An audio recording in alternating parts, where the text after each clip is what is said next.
Tapping ఆడియోలు pen డ్రైవ్ల ద్వారా అందజేసినట్టు బలమైన సందేహం అట. పెన్ డ్రైవ్లలో తీసుకుపోయి అప్పచెప్పిరట కేసీఆర్ కు. ఇగో ఈ కీలకం కానున్న రాధాకిషన్ రావు స్టేట్మెంట్, ఆయన వెల్లడించే అంశాలపై తీవ్ర ఉత్కంఠ.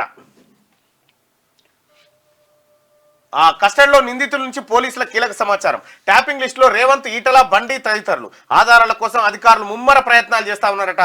ఫోన్లు ట్యాపింగ్ చేయాలన్న ఆదేశాలు వెలువడింది బీఆర్ఎస్ సుప్రీం నుంచి అంటూ అరెస్టు కావడానికి ముందు రాధాకిషన్ రావు వెల్లడించినట్టు ఇప్పటికే పోలీసులు పేర్కొన్నారు. కేసీఆర్ అన్నట్టు ఫోన్లు ట్యాప్ చేయించింది. చూసుకో బీఆర్ఎస్ చీఫ్ ఆయన్ని. కానీ నీ భవిష్యత్తు ఊహించుకుంటుంటే భలే గమ్మత్ అనిపిస్తుంది కేసీఆర్. నీ భవిష్యత్తు ఊహించుకుంటుంటే నువ్వు ఈ ఫోన్ ట్యాపింగ్ కేసులో అరెస్ట్ అయ్యి ఇట్లా పోతా ఉంటే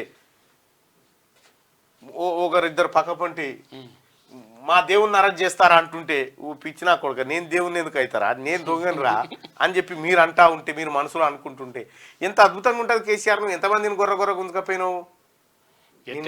నాకు అదో కళ ఉంది, నేను ఆ సీన్ చూడాలనుకుంటున్నా. కేసీఆర్ను అరెస్ట్ చేస్తుంటే చూడాలని ఎంతమందికి ఉంది. నాకైతుంది. ఎట్టెట్లా ఉండేటోళ్ళ చంద్రన్న కేసీఆర్ను అరెస్ట్ చేస్తుంటే చూడాలని ఉందా?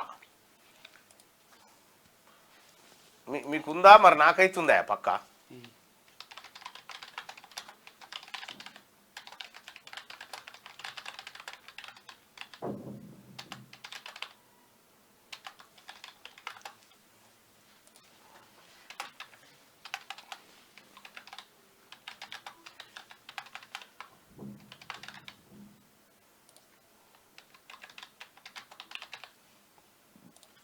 వేసుకోరు ఇక పోల్. కేసీఆర్ను పోలీసులు అరెస్ట్ చేస్తుంటే చూడాలని ఉందా? చూడాలని ఉంది అనుకునేవారు ఇక్కడ, చూడాలని లేదు అనుకునే వాళ్ళు కింద. అక్కడ ముఖ్యమంత్రి హోదాలో ఉన్న కేజ్రీవాల్ని అరెస్ట్ చేయాలి, నీకేం సపరేట్ హక్కులు ఉంటాయివా ఉండో ఆడన్న తర్వాత మాజీ ముఖ్యమంత్రిని అరెస్ట్ చేస్తారనేటువంటి పాయింటే లేదు ఇక.